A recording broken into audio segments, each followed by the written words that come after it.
Hi, and welcome to episode 1 of the Muses. On my left is actress and costumer Heather C. Harris.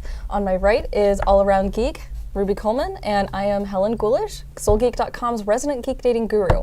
And if geek dating is involved, we're talking about it. Today's topic is about how to ask someone out.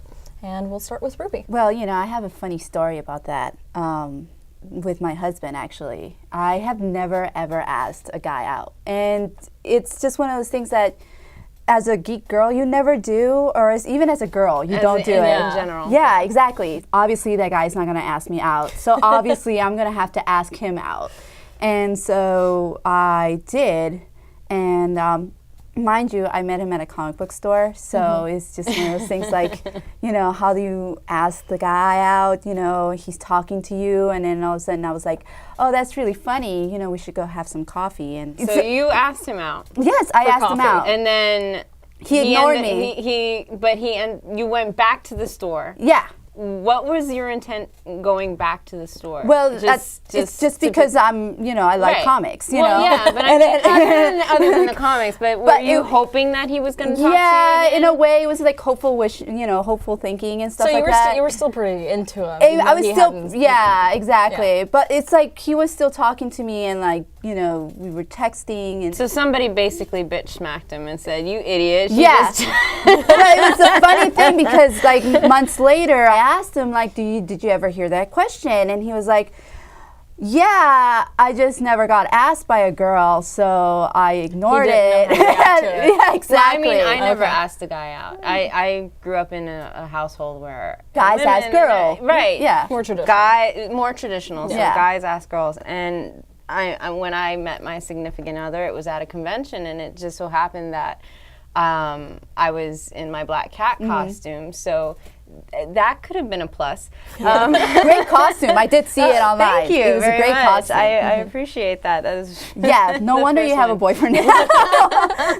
I guess we didn't technically ask each other out, or he didn't ask me out. We were just hanging out all the time. It was just like, oh, you want to meet up? Because the whole weekend at a convention, and it's so much easier to let's go to this panel together and whatnot. So you kind of just fell into it. Yeah, you know, over a course of 3 days. A 3-day date. Right.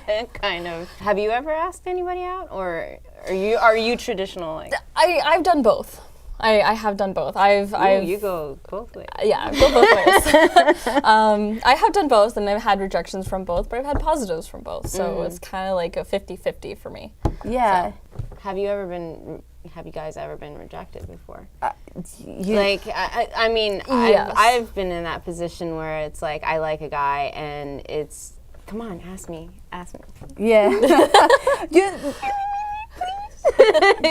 know, and like, nothing happens, so it's just like I've never really, like I said, I've never put myself in that situation until I, you know, asked my now husband, hey, you want to go out? That was the first time that I actually said, okay, I'm going to go ahead and accept the rejection that I get. You're that that lacking of confidence in yourself that it's just like, I'll be okay if they say no. Yes. Yeah. Because I'll be in the same position as I was before. Exactly. And it's, you know, maybe but it's at least I know I'm clear. Right, I'm clear. I'm clear of that. Right. That what if I had been asked out, or what if I had asked? You know, that's the thing. Like, if you don't put yourself in that frame, of course it's going to be heartbreaking when you get rejected. You know, it's like you have to accept the rejection.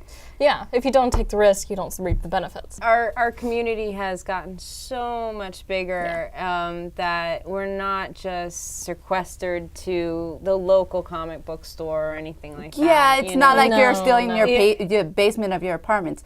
Are we? Oh, we know. Don't tell the girl that. But I mean, it's a much larger scale now that we can go into. There's also like, you know, your conventions have gotten bigger. Oh yes. my God. I mean, so I know that there's a huge hookup culture at conventions. Oh, yeah. And it's just like, oh boy. it's great to watch it happen. You know, Oh my because it's like you're just walking the floor and then you see people having a connection and you're like, oh, I know where that's going.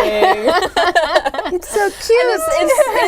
It's so good to see because it's like, you know, there's so much there has been in the past the potential for so much isolation just because you feel, you know, as a geek you can feel, you know, ostracized or not supported in what your interests are or anything like that. You don't necessarily have a sense of community, but you know, through things like online dating, you know, just meeting people at comic book stores, meeting people at conventions and everything, it opens up all these new avenues. So it's kind of a new advent in terms of geeks and geek dating and, you know, just the whole dating scene because there's so many more opportunities that you have nowadays. Yeah. So what's your advice for girls who all right, girls, this is the thing. You got to be more confident. Confidence is going to actually come out. So if you feel that, you know, you really like this guy, go ahead and ask him. In that, though, you must be accepting of the rejection that might come afterwards. I'm not saying every time that you ask a guy, it's going to be, oh, he said no. You know, you can't put that in your head. You have to get that out of your head. You got to say, okay, well, I'm asking. There's nothing wrong with that, you know, so there you go. And, you know, at the end, you're probably going to have a cup of coffee with the guy that you want to be dating, so. Heather, what's your advice to guys? Guys. Don't overthink it. I mean, it'll be okay, you know, it's not going to be the end-all be-all if you're rejected, and even if you are not, you know, it's okay to be kind of in that friend zone for a while. Oh God, yeah. Sometimes you know? it is. And also, please do, and women love this, I know I do, is dress to impress, but still keep your personality in there. So if you want to wear that Green Lantern t-shirt or a Trogdor t-shirt or what have you, spruce it up a little for this girl, you know, if it's the first date and she did accept, put a blazer over it, you know. It'll say something about you, that you take care of yourself, and that when you take care of yourself, you'll be able to take care of somebody else. Business casual works. It always does, right? You know. So, and that will help boost your confidence too, and it doesn't hurt. It doesn't hurt at all. So. And that's our show. Subscribe. Oh, and that thumbs up thing, you know. And to find a geek of your own, go to www.soulgeek.com. Thanks for watching. Thank you. Bye. See you next time.